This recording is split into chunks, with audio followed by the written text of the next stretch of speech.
পাকিস্তানি একজন মুসলিম যুবক, সে সব সময় অ্যাডাল্ট ভিডিও দেখতো। তার এই গুনাহের কারণে তার কি করুণ পরিণতি হয়েছিল আপনি যদি এটা শুনেন, আপনার কলিজাটা কেঁপে উঠবে, আপনি আপনার নিজেকে ধরে রাখতে পারবেন না। ওই যুবক অ্যাডাল্ট ভিডিওর প্রতি এত পরিমাণে অ্যাডিক্টেড ছিল, সে অ্যাডাল্ট ভিডিও দেখার জন্য বড় একটা অ্যাডাল্ট সাইট থেকে অনেক টাকা খরচ করে সে লাইফ টাইমের সাবস্ক্রিপশন কিনেছিল এবং সেই ওয়েবসাইটের অ্যাক্সেস সে তার নিজের বন্ধু বান্ধবকেও দিয়েছিল। সে তার সকল বন্ধু বান্ধবকে নিয়ে অ্যাডাল্ট ভিডিও দেখতো।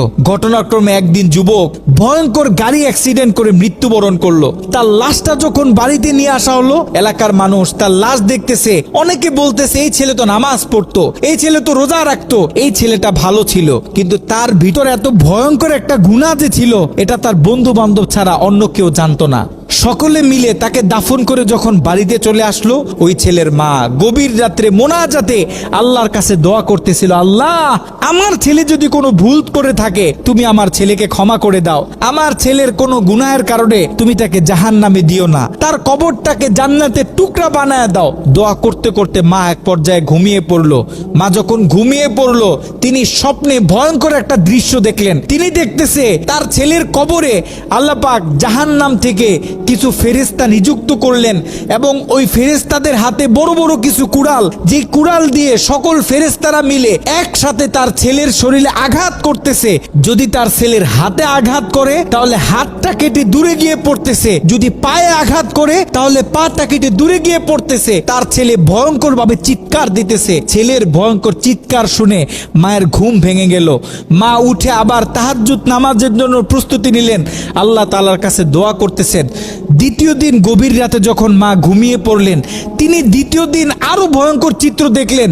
যেখানে প্রথম দিন 8 থেকে 10 জন ফেরেশতা দিয়ে আল্লাহ পাক তার ছেলের উপর আযাব দিতেছিলেন, সেখানে দ্বিতীয় দিন 30 থেকে 40 জন জাহান্নামী ফেরেশতারা তার ছেলের উপর আযাব দিতেছিল। তার মা আরো ভয় পেয়ে গেল। তৃতীয় দিন গভীর রাতে ওই ছেলের মা যখন আবার ঘুমিয়ে পড়লো, তৃতীয় দিন তিনি খেয়াল করলেন 50 থেকে 60 জন জাহান্নামী ফেরেশতারা তার ছেলের উপর আযাব দিতেছে, তার ছেলের উপর আক্রমণ করতেছে, তার ছেলে ভয়ঙ্কর ভাবে চিৎকার দিতেছে। দিন যত বাড়তেছে আল্লাহ পাক জাহান্নাম থেকে তত বেশি ফেরেশতা তার ছেলের উপর নিযুক্ত করতেছে।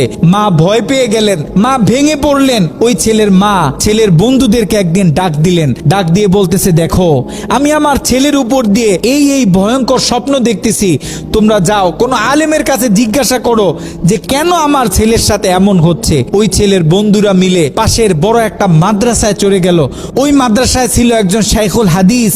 তার কাছে গিয়ে যখন পুরো স্বপ্নটা ব্যাখ্যা করা হলো, শাইখুল হাদিস স্বপ্নটা শুনে তিনি থরথর করে কাঁপতেছিলেন। শাইখুল হাদিস ওই ছেলের বন্ধুদেরকে জিজ্ঞাসা করতেছে, তোমাদের বন্ধু দুনিয়াতে থাকা অবস্থায় এমন কি কোনো গুনাহ করত যেই গুনাহ তার মৃত্যুর পরে এখন অন্য মানুষ করতেছে? তখন ওই ছেলের বন্ধুগুলো মাথাটা নিচের দিকে আসামির মতো দিয়ে চোখের পানি ছেড়ে বলতেছে, হ্যাঁ আমাদের বন্ধু এমন একটা গুনাহ করত যেই গুনাহটা সে পৃথিবী থেকে চলে যাওয়ার পরেও এখন আমরা করতেছি, আমাদের থেকে অন্য মানুষেরা করতেছে, তাদের থেকে অন্য মানুষেরা করতেছে।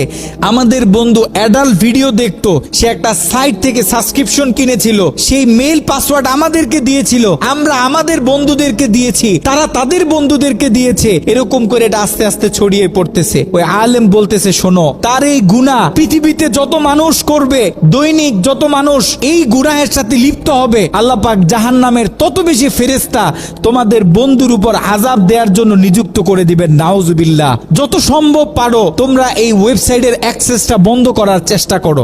ওই ছেলের বন্ধুরা অনেক কষ্ট করে সেই অ্যাডাল্ট সাইটের এডমিনদের সাথে যোগাযোগ করতে সক্ষম হয়।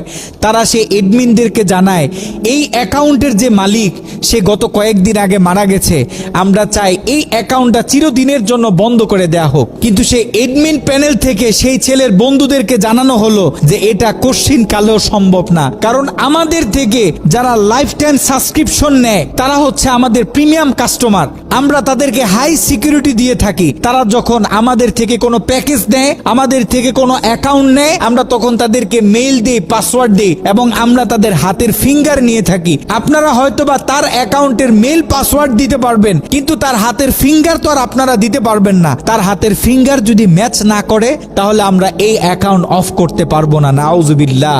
একটু চিন্তা করে দেখেন, ওই ছেলের রেখে যাওয়া অ্যাকাউন্ট থেকে যত মানুষ খারাপ কাজে লিপ্ত হবে, যত মানুষ পর্ন ভিডিও দেখবে, তত গুনাহ তার আমল নামায় যেতে থাকবে।